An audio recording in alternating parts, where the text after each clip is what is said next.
Assalamu alaikum туғандар, ассаламу алейкум жалпы жамаат, YouTube көрүүчүлөр, так маалымат каналыбыздын катталуучулары. Алыста иштеп жүргөн биздин мусулман бир туғандар, баарыңыздарга Ноокат шаарынан салам айтамын. Бүгүн мынакей 14 январь 2025 жыл, аптанын бүгүн шейшемби күнү, экинчи күнүндө турабыз. Сааттын жебеси 12:55.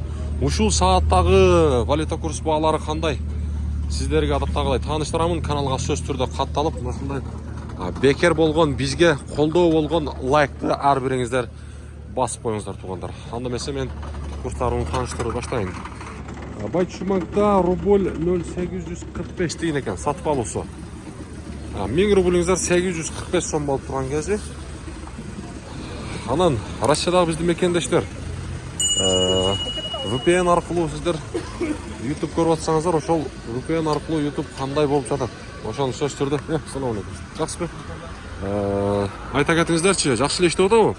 Коммерциялык Кыргызстан банк рубль 0,84 тыйын, доллар 87.30, евро 80 сом 80 тыйын. Ошону оюңуздар жазып коюңуздар.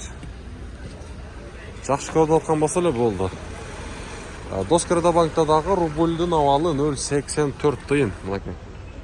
Доллар 87.30, евро 89.00. Акча алмаштыруучу жер валютчиктер админка. Рубль бул жактан 0,845 тыйын, доллар 87.30. Көрдүңүздөр. Валютчиктерде 5 тыйынга кайра кымбатыраак экен. Мына 0,84 тыйынга карагандачы.